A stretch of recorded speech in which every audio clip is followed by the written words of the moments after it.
Rumah hantu berdiri dengan megah di bawah cahaya bulan purnama, memancarkan aura menakutkan dengan jendela-jendela yang pecah dan cat yang mengelupas. Alia, Raka, Sita, dan Danu menyelinap masuk melalui jendela belakang yang rusak, memasuki kegelapan yang mengintai.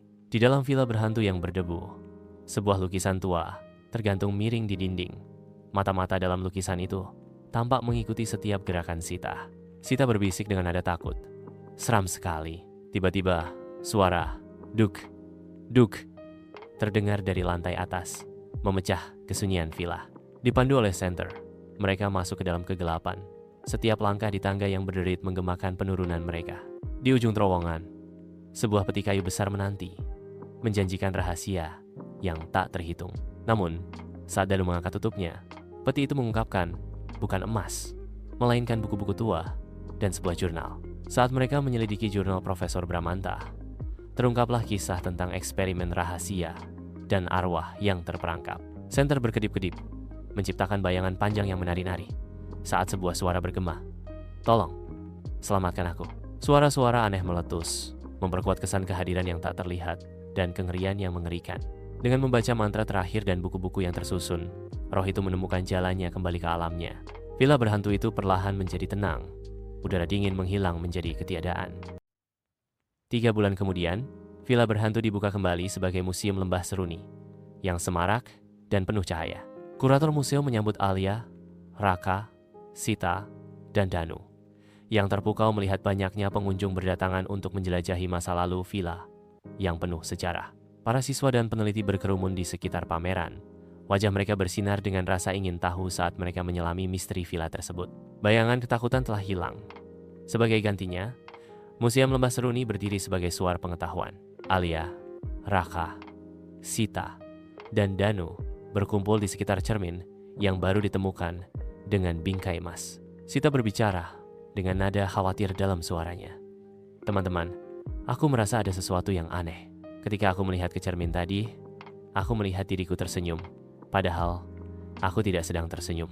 Di bawah tabir malam, Alia, Raka, Sita, dan Danu diam-diam kembali ke villa. Langkah kaki mereka bergema di aula yang sunyi. Di jantung aula besar, cermin kuno menanti. Permukaannya memantulkan rahasia dan kisah-kisah yang tak terhitung. Saat jari Alia menyentuh kaca, getaran dahsyat mengguncang ruangan, menandakan perjalanan menuju tempat yang tidak diketahui. Dalam pusaran yang memusingkan, mereka ditelan oleh cermin, terjun ke alam bayangan, di mana realitas kabur dan misteri semakin dalam. Mereka terbangun di sebuah villa, diselimuti kegelapan dan keheningan yang menakutkan. Sosok hantu Nela muncul, seorang anak yang terperangkap di antara dunia. Cermin ini seharusnya menyimpan mimpi dan kenangan, tapi aku terjebak di sini. Itu diciptakan oleh ayahku, Profesor Bramanta, sebagai portal ke dimensi lain. Nela menyatakan, untuk keluar dari dunia cermin, mereka harus melawan bayangan diri mereka sendiri. Bayangan muncul, mewujudkan amarah tersembunyi Raka, ketakutan yang menghantui Sita, keraguan yang melumpuhkan Danu, dan rasa ingin tahu berbahaya Alia. Para karakter menghadapi sisi gelap mereka dalam pertempuran fisik dan emosional.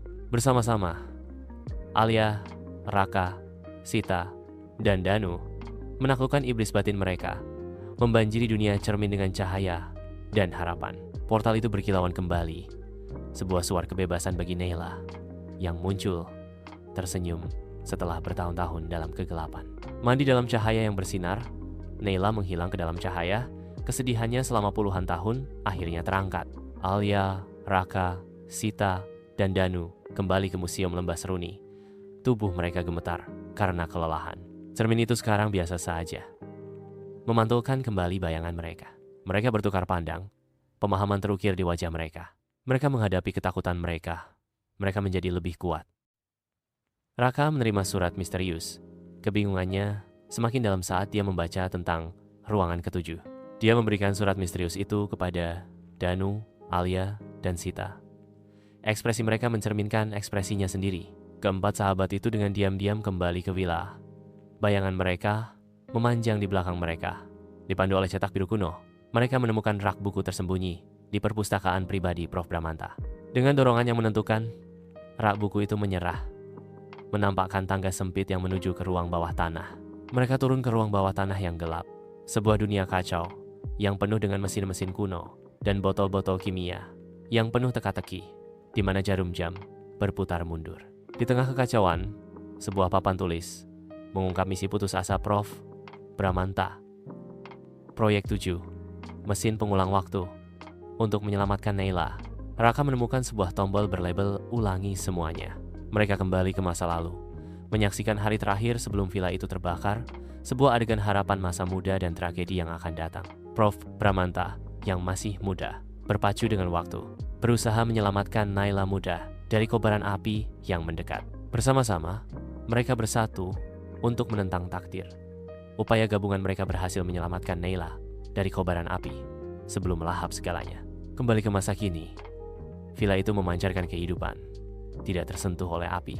Di aula, Nayla, yang sekarang sudah dewasa, berdiri di tengah villa yang telah dipugar. Kamu berhasil, kamu mengubah segalanya.